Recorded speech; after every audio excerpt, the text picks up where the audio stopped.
Muy bien, seguimos entonces con nuestro programa de hoy y comenzamos diciéndole que hay quien dice que manejar el silencio es muchísimo, pero muchísimo más difícil que manejar la palabra que tenemos que decir, aunque claro, nunca hay que exagerar ni en el silencio ni tampoco en lo que uno dice, pero si tenemos que buscar cuál de los dos presupuestos es el más importante para nosotros, es el silencio, porque muchísimas veces el silencio es muchísimo, pero muchísimo más bello que la palabra. ¿Y por qué? Comienzo diciéndoles esto, porque hoy tenemos, por suerte, una vez más, a nuestro muy buen amigo Juan Muñoz, catalán, de quien nos sentimos orgullosos, de sentirnos amigos, no solo por lo que es en su profesión de entrenador de fútbol, sino por lo que es como persona. ¿Y por qué le digo del silencio?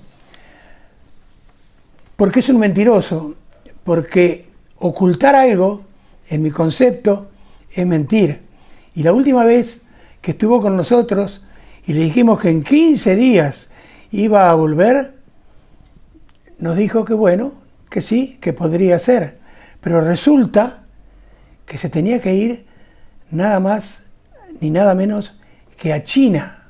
Y si fuera, como decimos en mi país, un bocina, y le hubiera gustado sacarse boleto diciendo que viajaba a China, no, que me perdonen mis amigos costarricenses, los ticos, él no tenía que ir a China a representar al Limón, así. Ustedes los ticos lo saben, hay un equipo allí de primera división. Él no tenía que ir a representar al Limón a China para traerle jugadores. Él iba nada más ni nada menos que a trabajar para el Villarreal. ¿Qué les puedo decir? No ya hoy día aquí en España, sino en todo el mundo, ¿qué es el Villarreal desde el punto de vista futbolístico? Y él tiene toda la confianza de este equipo para que vaya a trabajar, entonces, para ellos, que son muy importantes. Buenas noches, Jata. Buenas noches. No te perdono, no el que me hayas mentido al fin y al cabo, que lo hayas ocultado.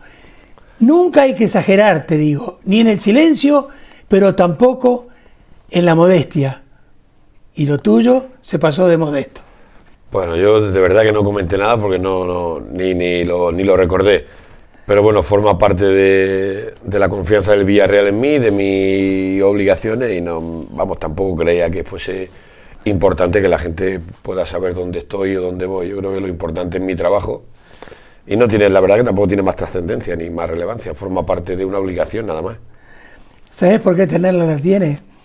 Porque soy vecino de los porteños y no se me enojen mis vecinos, no se me enojen, pero ustedes saben perfectamente bien vuestra idiosincrasia. Viven sacándose boleto en todo lo que tengan que hacer, sea bueno, regular o malo. Pero así son. En fin, pero sí es muy importante lo que nosotros entendemos que él ha hecho, el silencio, en este caso, que ha sido, reitero, muchísimo más importante que el haberlo dicho. Si es importante eso, también es muy, pero muy importante lo que siempre nos viene a decir.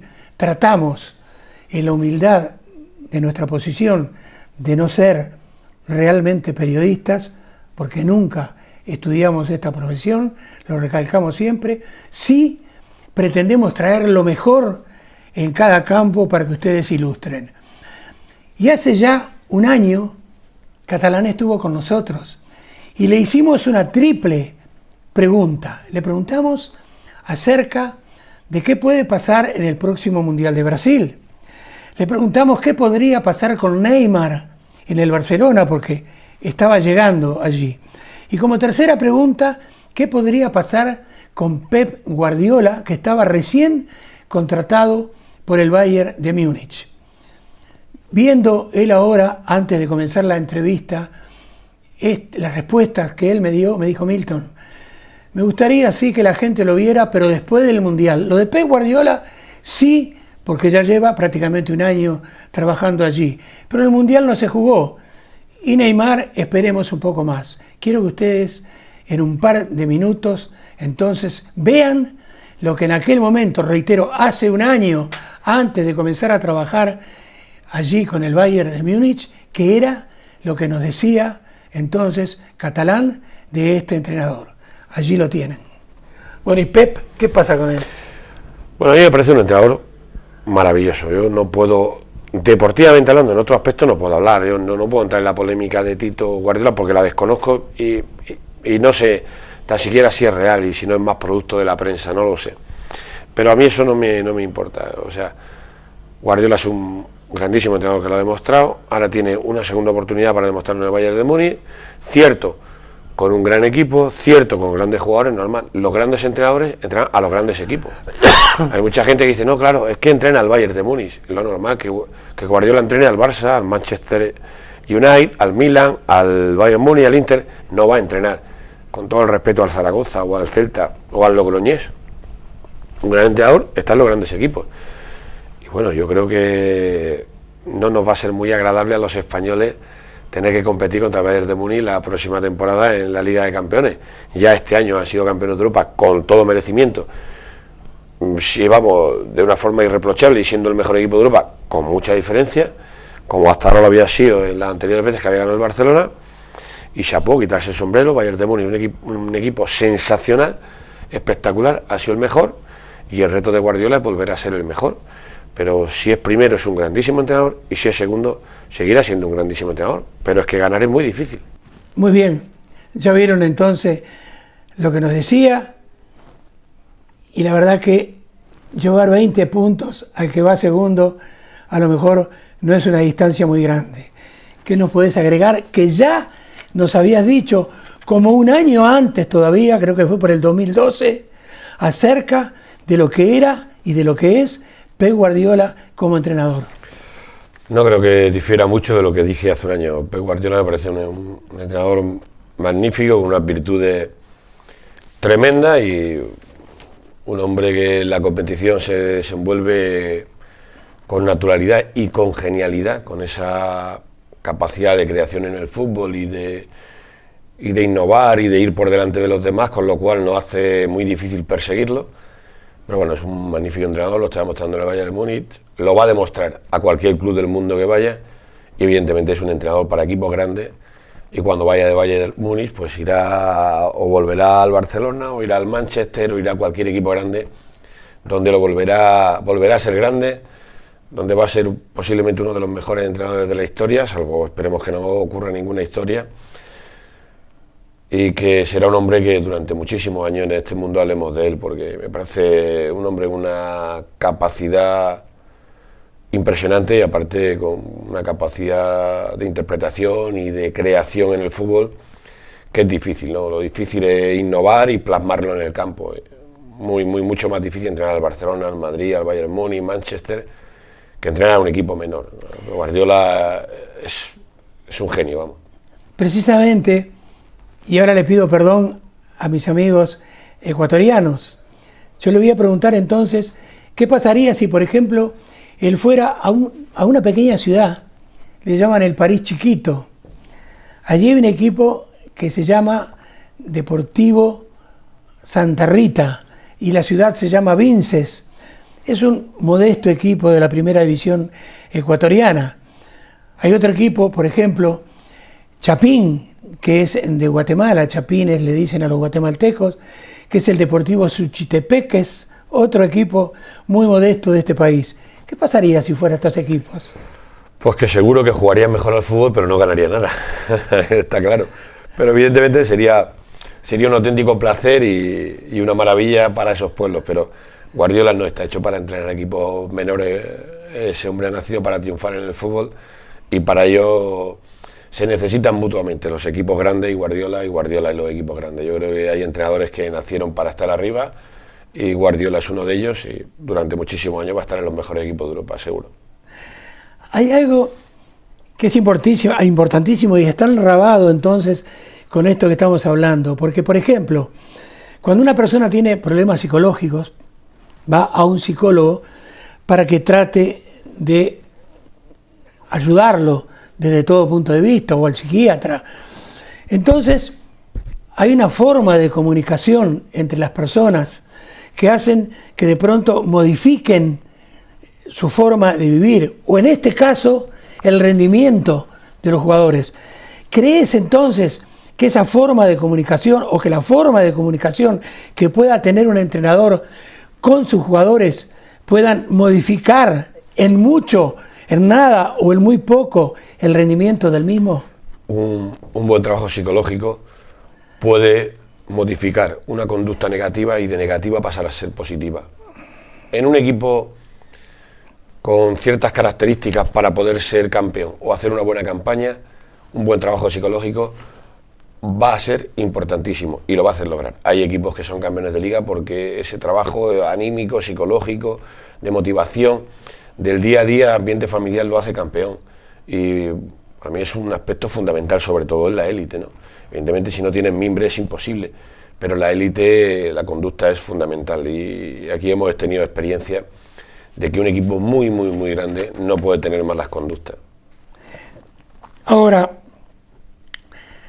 hablaste del verbo motivar. Yo también le agregaría el de recriminar, y te voy a decir por qué. Porque sabés perfectamente bien que hay entrenadores que empieza y termina el partido y están los 90 minutos sentados en el banquillo como si fueran una estatua de estas que se ponen en el jardín para embellecerlos. Hay quien está en el área donde se debe estar actualmente y están continuamente motivando o recriminando a sus jugadores. Yo tenía un entrenador en Uruguay, no existía esa área que existe hoy en día, que corría alrededor de la banda, saltaba a cabecear, tiraba con la derecha, con la izquierda, jugaba el partido desde fuera. ¿Qué es lo más importante entonces el entrenador? Quedarse quieto, no hablarles porque los puede enloquecer, motivarles o recriminarles durante los 90 minutos. Yo creo que motivar. Yo creo que motivar es mucho más positivo que recriminar o que el silencio.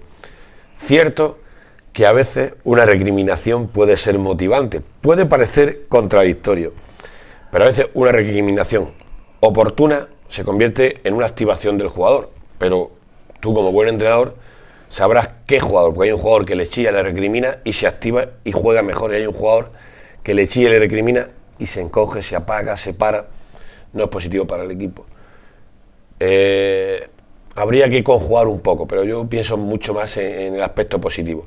Ahora, ante una actitud negligente, ante un jugador que no trabaja, pues hay que recriminar y sustituirlo, además, ¿no? Pero vamos, en líneas generales, creo que es fundamental la motivación, y a veces incluso con un poco de psicología se puede recriminar y motivar a la misma vez al jugador. Creo que es mucho más productivo. Cata, hay cosas que también son muy importantes. Hay jugadores que fueron genios desde el punto de vista de su técnica, de cómo interpretar una táctica, una estrategia, que fueron extraordinarios jugadores. No voy a dar nombres, es feo dar nombres, pero yo conocí un español famosísimo en este país, lo conocí en Italia, y aquello me pareció increíble que hubiese podido llegar a dirigir en equipos de gran capacidad. Es más, en España tiene una anécdota, no quiero dar nombres, de un equipo que llegó a empezar a entrenarlo en la pretemporada, y los jugadores, mira lo que te estoy diciendo, juntaron firmas, me lo contó un uruguayo que jugaba en ese equipo, para que este entrenador no lo dejaran comenzar el campeonato. Hay otro que es argentino, tampoco voy a dar nombres, todo el mundo lo cree un dios desde todo punto de vista. Solo voy a decir que anda por allá, por los países árabes, que debido a su capacidad intelectual creo que no puede dirigir a nadie. Entonces, el entrenador debe tener, en primer lugar, una capacidad intelectual superior a la de sus jugadores, y por otra parte, según la capacidad intelectual de los jugadores, es cómo debe adaptar el discurso que debe dar en cada charla. Yo creo que más que la capacidad intelectual tiene que ser listo y aprovechar su experiencia. Lo que está muy claro es que el haber sido un grandísimo jugador no implica que seas un grandísimo entrenador. Hay muchísimas teorías sobre el fútbol, muchísimas, ¿no? Hay gente que dice que un papel o que un título no dice si tú eres entrenador. No es cierto. Un título dice que tú eres entrenador, porque es una formación. No podemos desprestigiar eso ahora. Es como si decir que uno puede ser médico sin hacer la carrera, no. Eso, al final, el que dice que una titulación o un estudio no te capacita es porque él está incapacitado para conseguir esos estudios. Entonces, a través de su incultura, de su ignorancia, dice que el entrenador, que no hace falta tener un título para ser entrenador. Incierto, eso es una barbaridad.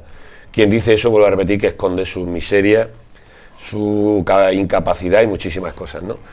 Pero tengo muy claro que ha habido grandísimos futbolistas, entre ellos Luis Suárez, que no son buenos entrenadores. Pero eso prácticamente se conoce. Hay muchísimos grandísimos genios del fútbol. Diego Armando Maradona. Su conducta, su actitud, su capacidad no permite trabajar con un grupo. No pasa absolutamente nada, es así. Han sido maravillosos futbolistas, son maravillosos embajadores, representan muy bien al club, pero como entrenadores pues tienen sus limitaciones. Y es fundamental tener por lo menos ese bagaje intelectual que requiere los estudios del fútbol. Para eso están.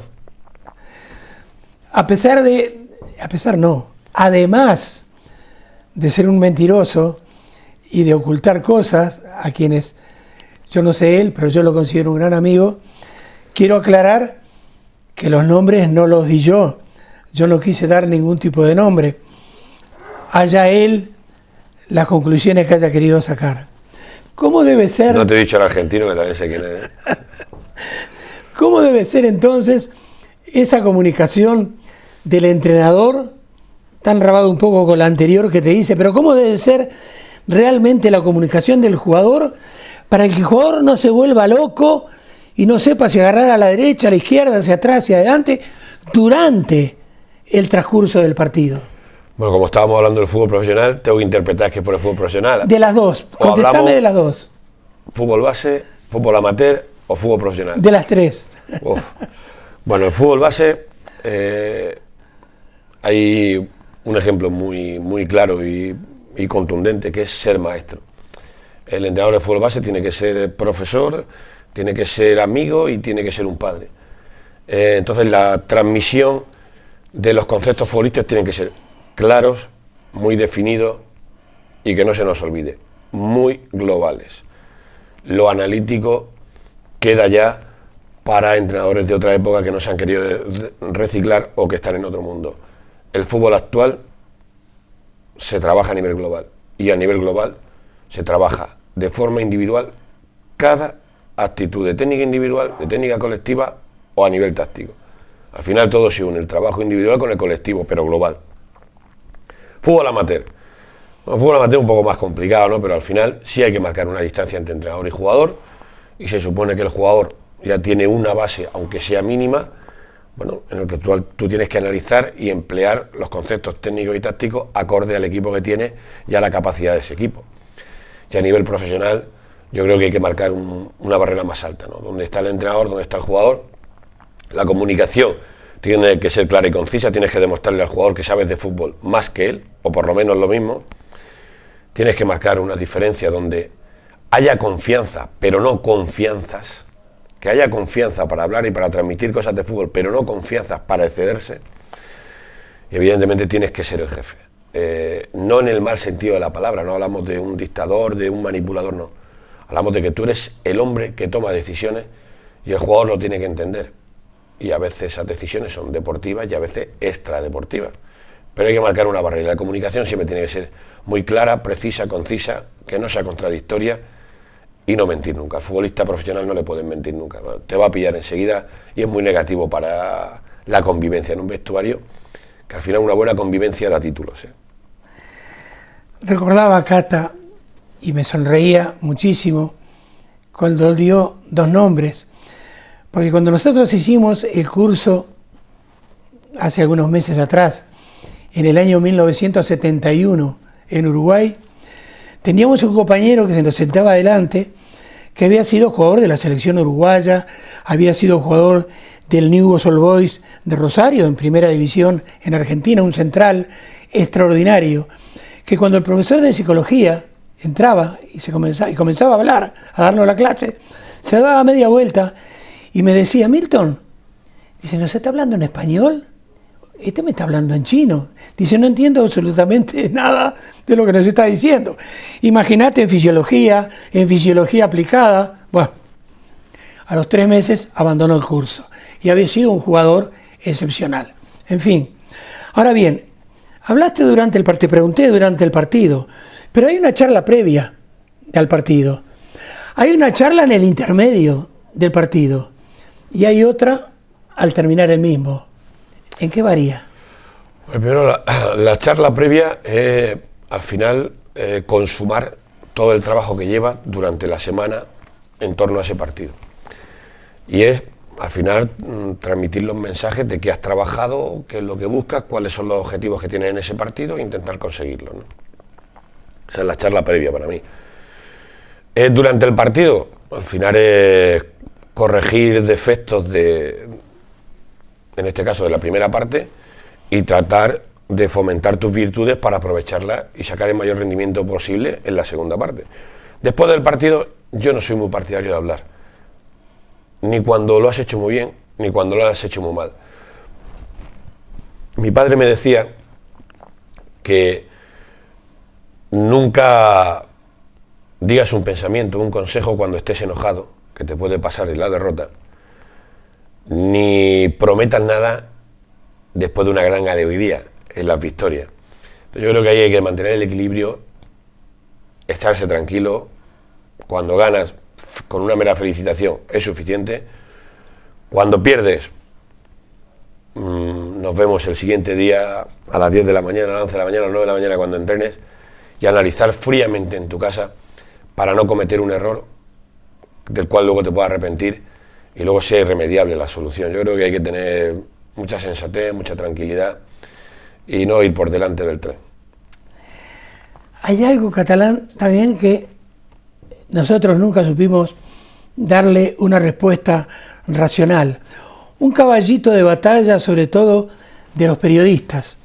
Hace 48 horas se jugó un partido entre la Real Sociedad de San Sebastián, en San Sebastián, que creo que venía de ganarle y muy bien al Barcelona en su casa, contra el Rayo Vallecano, último en la clasificación. Terminando el primer tiempo, ya al final, cuando en los últimos segundos, gol de la Real Sociedad. Los periodistas acostumbran a decir gol psicológico, un gol que derrumbó totalmente al equipo contrario. Comienza el segundo tiempo, gol del Rayo, 1-1, pasa a ganar otra vez la Sociedad, o no me acuerdo si pasa a ganar el Rayo, empata el Rayo, otro gol psicológico, pero resulta que después termina el partido 2-3. ¿Qué puedes decir a esto? Hombre, es cierto que un gol al inicio del partido o a finalizar la primera parte psicológicamente te puede afectar, pero no siempre. La muestra de ese partido, al final el Rayo Vallecano termina empatando el partido después de ir perdiendo 2-1 y lo gana 2-3.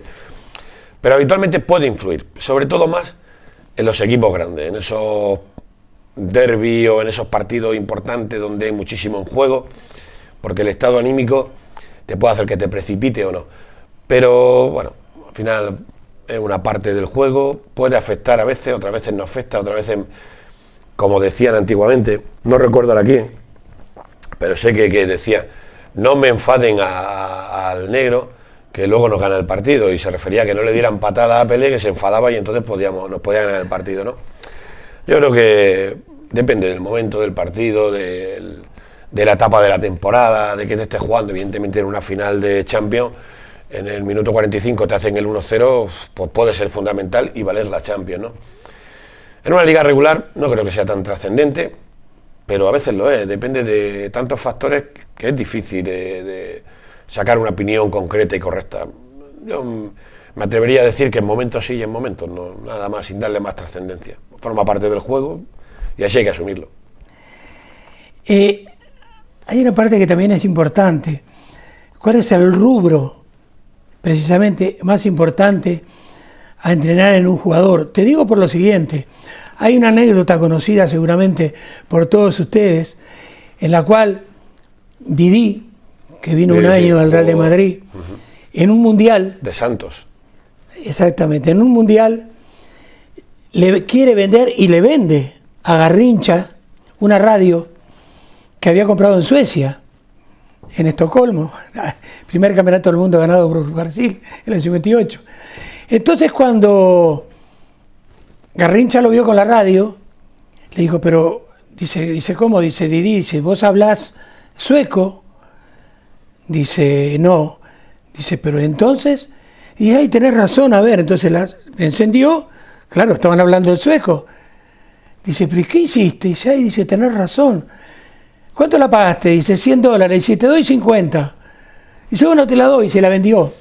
Y se la llevó. No precisa que te agregue nada más. Entonces, ¿qué es lo más importante que debe tener en cuenta el entrenador? Porque el mismo Garrincha, antes de la final del Campeonato del Mundo en la noche, pasaron por su cuarto para ver si estaba despierto, si estaba nervioso. Y dijo, ¿estás nervioso? ¿No puedes dormir por el partido de mañana? ¿Y sabés lo que contestó? Dice, ¿contra quién jugamos mañana? Contestame la pregunta. Hombre, el entrenador tiene que saber al jugador que se dirige. Hay jugadores de altas capacidades, hay jugadores de bajas capacidades, hay jugadores que tienen alteraciones de la conducta y son muy despistados y les cuesta concentrarse, y hay jugadores con una capacidad de concentración impresionante. Y luego hay jugadores que, bueno, pues que tienen ese don de jugar con naturalidad, como si no fuese con él cualquier partido. Normalmente suelen ser grandísimos futbolistas los que se pueden permitir el lujo de jugar siempre con esa alegría, porque tienen una capacidad inusual en los demás. Pero evidentemente el entrenador debe de conocer a cada uno de esos jugadores, porque no te puedes dirigir a cada jugador igual, y la transmisión, el mensaje de lo que tú quieres de ese futbolista en el campo, no es lo mismo hablar con Xavi que hablar con Messi, indudablemente, aunque Messi sea el número uno. Me refiero que al final tú tienes que saber un poco con quién estás hablando. De hecho, yo creo que en la sombra, por ejemplo, Puyol ha ayudado tanto como Messi a que el Barcelona sea tan grande como ha sido y a que haya ganado títulos. Su capacidad de trabajo, su actitud en los entrenamientos, su actitud dentro del vestuario, su actitud de control sobre jugadores que se puedan despistar. Con lo cual, el papel de un entrenador sobre sus jugadores es fundamental.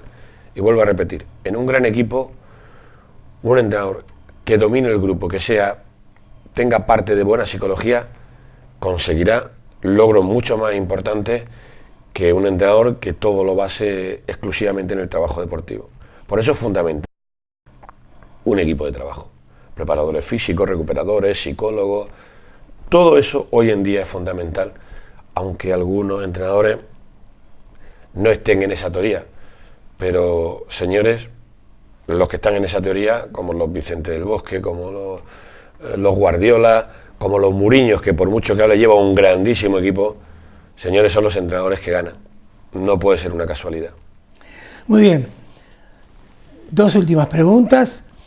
Antes de que vuelvas dentro de 15 días a contarnos todo lo que hiciste en China y a traernos, que me dijiste que tenés, imágenes de lo que has hecho en China. Pero otra cosa muy importante, reitero, últimas dos preguntas, pues ya se nos está yendo el tiempo. Una es, hay quien juega de portero, hay quien juega de lateral, hay quien juega de delantero centro.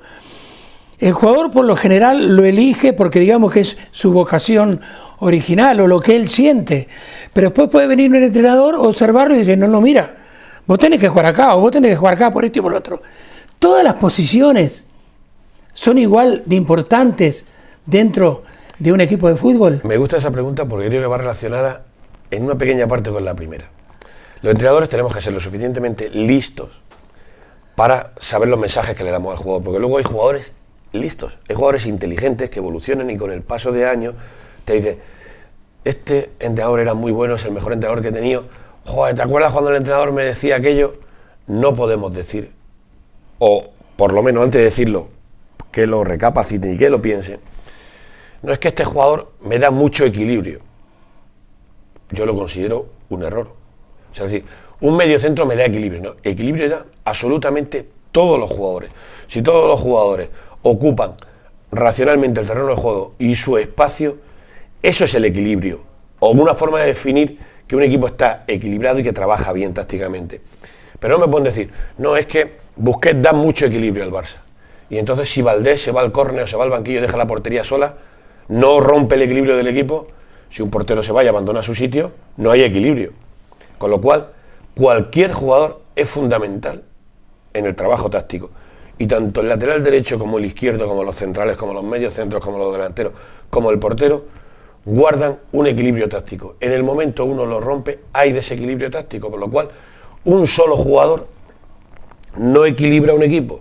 Es un error, de verdad que es un error, que a veces se lo decimos a los niños serán mayores y se acordarán. Hay que dar los mensajes concisos, claros y reales. Y utilizar vocabulario en el fútbol de fácil interpretación y que no conduzca a errores y que no se convierta al final, con el paso del tiempo, en algo que no es real. Iba a decir otra palabra, pero en algo que no es real.